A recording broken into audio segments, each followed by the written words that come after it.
Hi, welcome to your shed channel. வாழ்க வளமுடன். இன்றைக்கி நம்ம பார்க்க போகிறது குழந்தைகள்லேருந்து பெரியவங்க வரைக்கும் தேவையான அயன் சத்து, புரோட்டீன் சத்து நிறைஞ்ச ஒரு லட்டுங்க. இதை எப்படி செய்யலான்னு பார்க்கலாம். அதுக்கு முன்னாடி நம்ம சேனலை சப்ஸ்கிரைப் பண்ணலைன்னா சப்ஸ்கிரைப் பண்ணிக்கோங்க. அப்போ தான் நான் போடுற வீடியோ உங்களுக்கு உடனுக்குடன் அப்டேட் ஆகும். இப்போ 2 கப் அளவுக்கு ராகி மாவு எடுத்து ஒரு பாத்திரத்தில் போட்டிருக்கேங்க.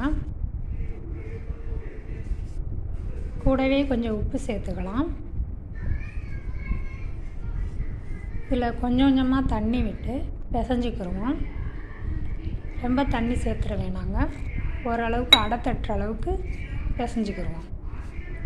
கட்டியாக இல்லாமல் பார்த்துக்கோங்க. பாருங்கள், இந்த அளவுக்கு இருக்கணும். அப்போ தான் அடை தட்டுறதுக்கு கரெக்டாக இருக்கும். இப்போ தோசைக்கல் அடுப்பில் வச்சு கல் சூடானதும் கொஞ்சம் எண்ணெய் விட்டுக்கலாம். அதில் மாவை 2 பிரிவாக பிரித்து அடையாக தட்டியிருக்கேன். நல்லா வேகட்டுங்க. நல்லா வெந்தால் தான் நல்லாயிருக்கும். வேகாமல் எடுத்துடாதீங்க. வேகாமல் எடுத்திங்கன்னா மாவாக இருக்கும். 2 பக்கமும் திருப்பி விட்டு வேக வச்சுக்கோங்க. இதே மாதிரி மீதி இருக்கிற மாவையும் போட்டு அடையாக தட்டி எடுத்து வச்சுக்கோங்க.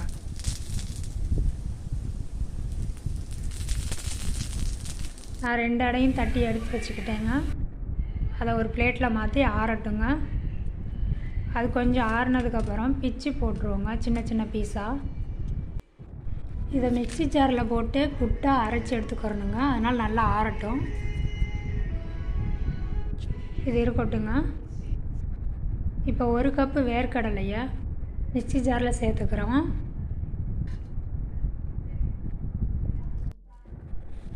இது கூட 3 ஏலக்காய் சேர்த்துக்கலாம்.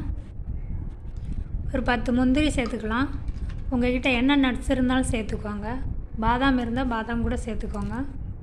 நான் இப்போ முந்திரி சேர்த்துருக்கேன். எல்லாம் சேர்த்து கொரகொரப்பாக அரைச்சி ஒரு பாத்திரத்தில் போட்டுக்கலாங்க.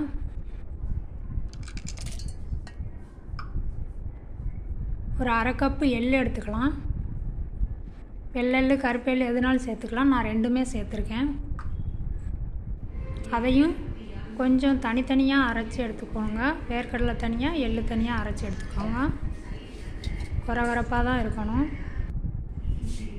இப்போ ஊற்றி வச்சுருந்த அடையவும் புட்டு மாதிரி இந்த மாதிரி அரைச்சி எடுத்து வச்சுக்கோங்க.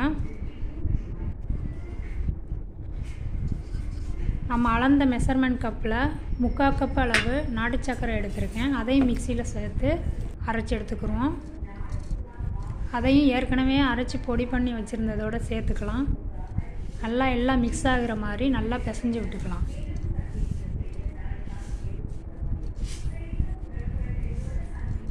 நல்லா பிசைஞ்சுக்கலாங்க. பாருங்கள், நல்லா பிசைஞ்சாச்சு. இப்போ 1 ஸ்பூனு நெய் சேர்த்துக்கலாம். தண்ணி எதுவும் சேர்க்க வேண்டியது இல்லைங்க. இதுவே சரியாக இருக்கும். வெல்லம் சேர்த்துருக்கோம். கொஞ்சம் நெய் சேர்க்குறதுனால அதுவே இலக்கமாயிரும். உருண்டை பிடிக்கிற அளவுக்கு வந்துடும். நம்ம எக்ஸ்ட்ரா எந்த தண்ணியும் சேர்க்க வேண்டியது இல்லைங்க. இதுவே போதும்.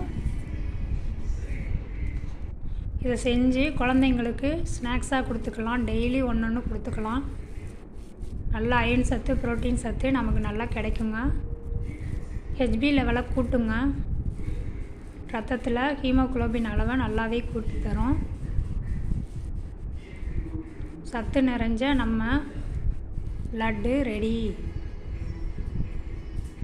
பாருங்கள், இந்த மாதிரி குழந்தைங்களுக்கு வீட்டிலையே நம்ம செஞ்சு கொடுத்துக்கலாம். வெளியில் வாங்கி கொடுக்குறதுக்கு வீட்டில் நம்ம செஞ்சு கொடுக்குறது நல்லாயிருக்கும். ஆரோக்கியமாகவும் இருக்குங்க. இந்த வீடியோ உங்களுக்கு பிடிச்சிருந்துச்சுன்னா லைக் பண்ணுங்கள், ஷேர் பண்ணுங்கள், செஞ்சு பார்த்துட்டு கமெண்ட் பண்ணுங்கள். வேறு ஒரு வீடியோவில் பார்ப்போங்க. நன்றி.